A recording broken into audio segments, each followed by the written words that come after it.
What is aircraft hijacking? Aircraft hijacking is an illegal activity where people seize control of an airplane. It is usually considered an act of terrorism and carries stiff penalties under law.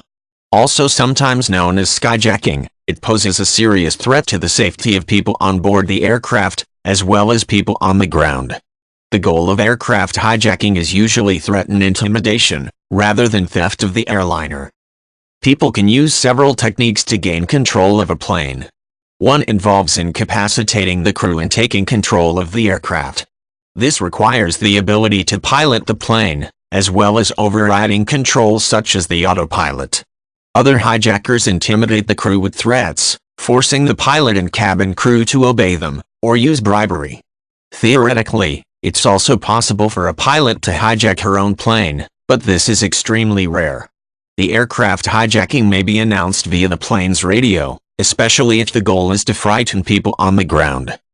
Hijackers often intend to use the passengers on the plane as hostages, threatening to kill them unless demands are met.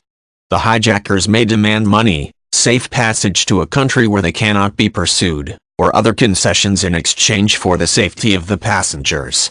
In some cases, people have hijacked a plane with the primary goal of forcing the pilot to land in a different end destination in the hope of avoiding law enforcement or causing chaos. Other pilots have taken over planes with the intent to use the aircraft as weapons, as seen in the United States in 2001 when multiple hijackings and subsequent crashes of commercial airliners resulted in the deaths of thousands of people when the aircraft were flown into large office buildings in New York and Washington, D.C., as well as into the ground in Pennsylvania. Airlines use a number of measures to reduce the threat of aircraft hijacking. Passengers are carefully evaluated at security checkpoints, and devices that could act as weapons are confiscated by security personnel. Some people are placed on no-fly lists with the goal of keeping people known to be a security risk from boarding planes in the first place, although this can create a problem of accidentally flagging innocent people who happen to share a name with a suspected terrorist. Safety measures in the sky are also used. Law enforcement officers like air marshals can be stationed randomly on planes to intervene if an aircraft hijacking occurs. The flight deck on commercial airliners is typically locked while the plane is in flight so potential hijackers cannot access the cockpit and threaten the flight crew.